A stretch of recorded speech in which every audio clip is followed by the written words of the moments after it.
How's it going, guys? I wanted to put up this quick video for you guys as a little bit of an extension or like next step in how you're going to look at debit and credit spreads. So you understand a little bit better how the actual mechanics work, how stuff is calculated, and how things can happen like in several different scenarios. This is going to be advantageous for you guys so you have a better kind of view on what you can expect to happen to your spread as you have put on, like while after you've put on the trade. So let's look at the debit spread first. So at the moment, the market is quite high. So I'm going to do the example with a put spread uh, with a short thesis first, just because I guess at some point, like here, we will probably start to get a little bit bearish. So let's put on like a long put spread. Say, let's put it, make it $5 wide. Here 12, $5 wide 7. So that's our put spread. The software does a lot of the calculation for us. So like you see the max profit, max loss, how much we pay, all the other stuff. But I want to go through this with you guys so you guys can see what is the actual calculation. So again, I'm repeating myself so you have a better understanding of what's going on.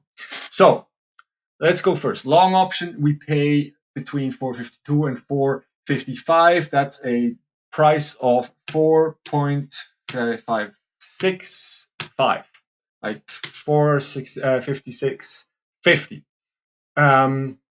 For the short option, we collect, so we receive for selling this one 285, 2.85. So that gives us, the math is not correct because we are selling this option. And now we're at, the calculation is probably like a little bit off here. It's probably it might not be referencing the same exact prices. I'm just taking the mid price here. And that's what we are going to go with. So the buying power reduction is going to be what we pay for. So you have like less capital at risk than it's with a credit spread, as you're going to see later. But this is basically the max loss as well. So you can't lose anything more than these $172 at any time. Because it can't go less than zero, right? Like it can't lose more value than it has. So now let's go through 3 possible scenarios and see what stuff is going to do. First, we examine what's going to happen if the market stays the same. So say staying the same, we're going to equal that to being at what closer to 312. So say, actually no, it's for simplicity's sake, let's do 311. Otherwise, I'll have to explain what happens to an option when it's exactly at the money, which is almost never happening. So let's make 311. This option strike is 312. The short option strike is 307. Right? Okay, that's how we go from here. So the long option is $1 in the money, right? There's $1 difference between our strike and the closing price of the stock, which here is the SPY. So that gives us exactly $1 in profit in this option because there's no extrinsic value in this option left. And at the end, when everything is done, when the option is expired, that's how much this option is going to be worth. Which amounts us to a bit of a loss here in this one because we paid $4.57 for this, but we are only getting back $1. So that gives us a total loss of $3.57 on this long option, right? But the 307 is out of the money. So that option has lost all its value, which is good for us because we received that money already. So now if we want to buy it back, we can buy it back for $0. Like this option is worth nothing. That gives us like that's the credit that we got. That gives us a $2.85 profit. In total, though, because the market stayed exactly the same, this spread loses $72. It's not the max loss, but it's losing money, right? Because the market has not moved enough in our favor for this option to make money. Now, let's go to the next example, which is when the market goes up. So say the market goes through 315. So now it's quite simple. They both, like up here, they're both out of the money. So if a put option is out of the money, it's worth 0.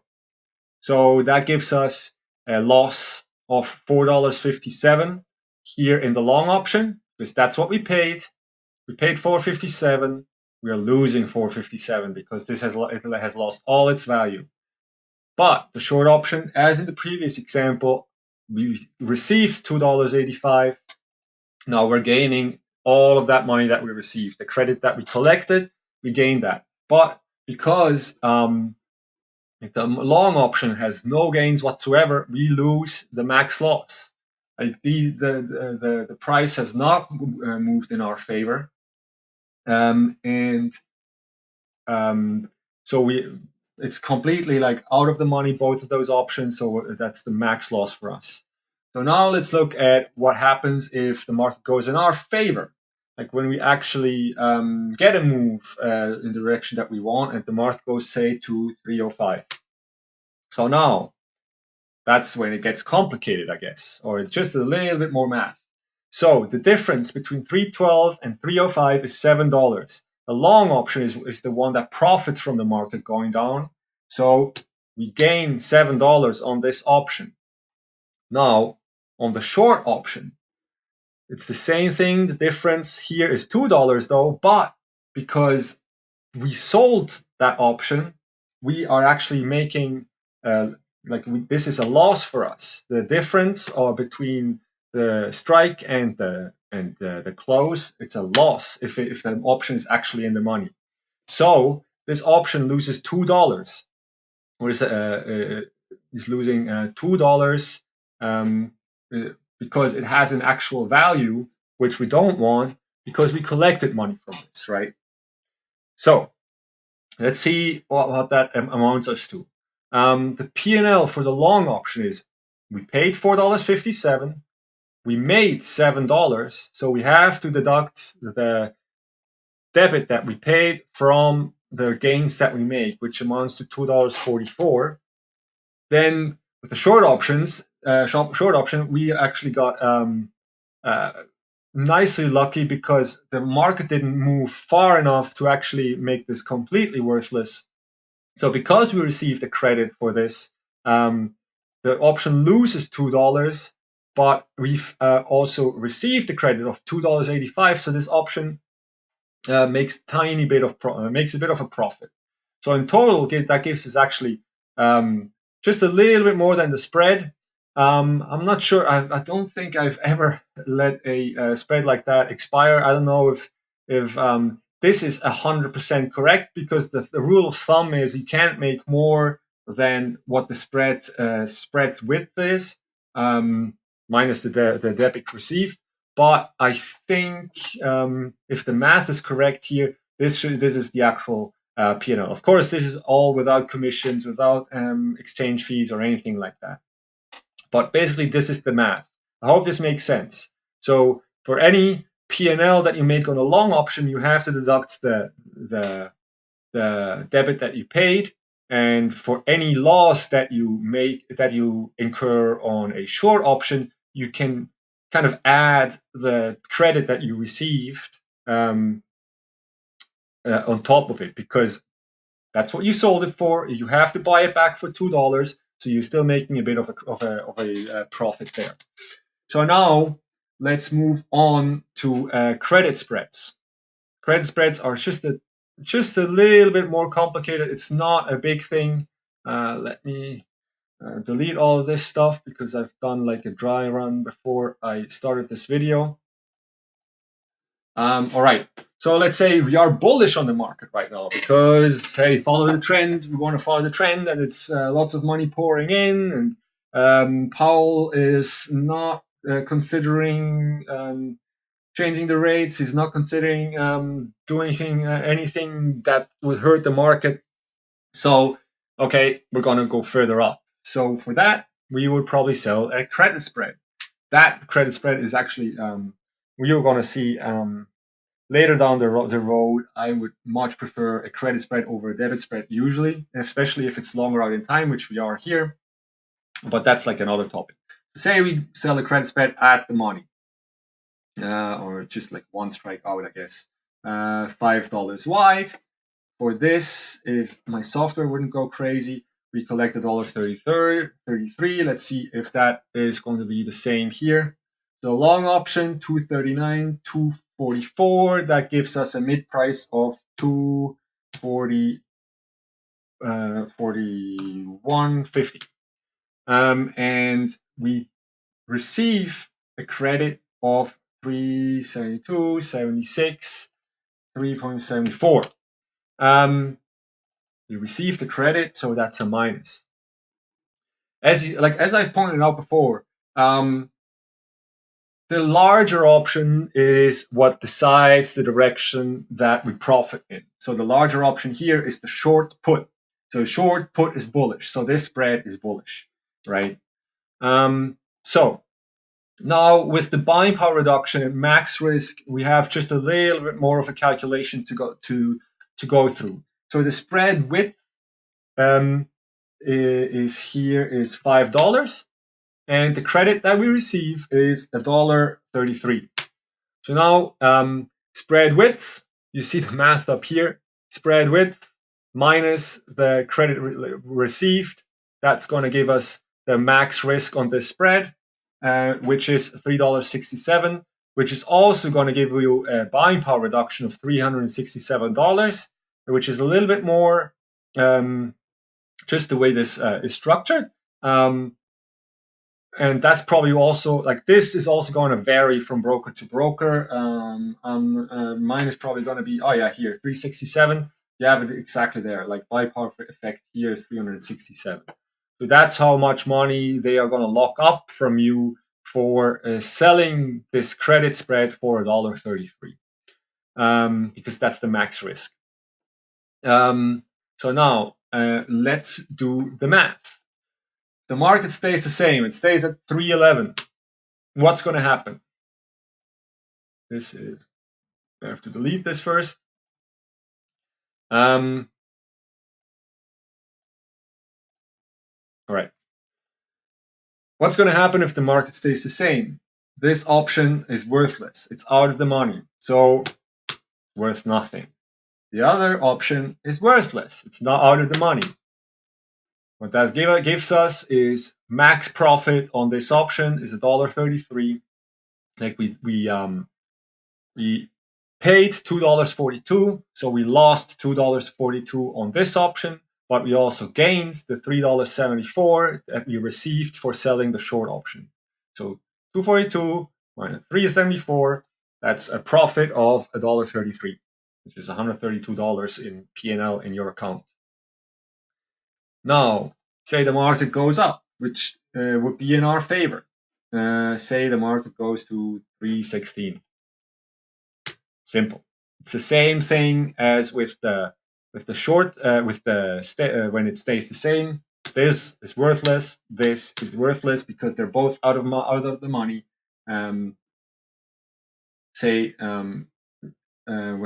Let's try and estimate. It's hard to estimate like this, but if you have like the on-demand feature in TOS, you could actually simulate this and see how this develops through time. But just any option that is not in the money is at expiration is going to be worth 0. So again, the math is simple. Just as above, we're going to get the same amount of profit.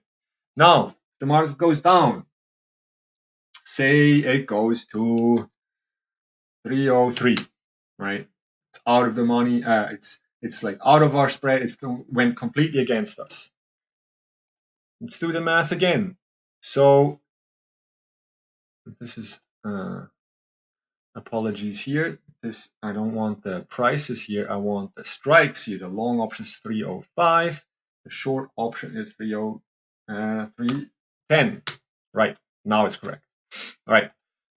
This option, the long option, is now worth the difference between this and that, which is $2. Right. The short option is worth, it also has a worth, which is not good for us because we sold it. We want this, the option's worth to go down, but it's gone up. So this option is now worth $7, which is giving us a $7 loss. Now, the debit that we paid for this long option is $2.42. And we are getting back $2 on this option. So that gives us a loss on this option. So it hasn't moved far enough for this option to be profitable of 42 cents, $42. Now for the short option, it's given us a net loss, gross loss. What's the difference between gross and net? Someone explain that to me. I don't know. In German, it has different terms. It's lost $7 right from that strike. And the credit that we received is $3.74. So I'm getting confused. Let me do it like this. No, it's minus. Yeah, I'm doing it right. All right, so $3.74 that we collected from, so we can deduct that from that loss that we have, which is leaving us with a $3.26 loss in total on this option, which in total gives us a $3.68 loss, which is the max loss on this spread. So that's kind of the math. I hope this makes sense for you guys. In the end, you know, the software is going to do all the calculations, but I think it's good to see what's going on behind the scenes, so you understand and kind of see what is what's going on, and can better estimate what's going to happen. Just to kind of reiterate what I said in the last two videos, is that like both those spreads have advantages and disadvantages. The debit spread, usually you can make a bit more money because you know, like trends, trades, and stuff like that. It's just the way it's structured. It can give you a bit higher potential profit, especially on like the money that you risk, because you usually you can structure this as a 2-to-1, 3-to-1. You can structure this as 1-to-1 if you want. So it has higher potential, but as I said in the last video, that always comes with a lower probability of profit. When you look at doing like this spread like this, has a 45% probability of profit. If you want a better risk reward, so now you have a max profit of 326 and max loss of 74, the probability is really low. I've explained this before, right? Higher profit potential always comes with lower probability of profit. Now, with credit spreads, usually you structure them in a way that they have, software, since the update, it's going nuts. So usually you have like a better probability of profit, but you have a lower profit potential. It's just that the usual, you know, like one does not go with the other. But when you see like the way we structured it before, we had it at we had the strike at 310 and 305. So 2 out of 3 scenarios, this spread is making money, making all of its money actually. Whereas in only 1 out of 3 scenarios, this spread is making money. It might not lose all of it all the time, like in all the scenarios, but it has a lower probability of profit. So that's always what you want to keep in mind, just to reiterate that from the last 2 videos. I hope this little math exercises has made sense for you guys. Or if you have questions, let me know. Please like the video. Please comment if you have questions. I'd be happy to answer anything. in the YouTube chat, or of course in our Discord room if you prefer there. I'm always often most of the times available for like private chats as well if you want to ask me something private. Um, yeah, I think that's it. You guys have a nice rest of the weekend, and I'll see you guys on Monday.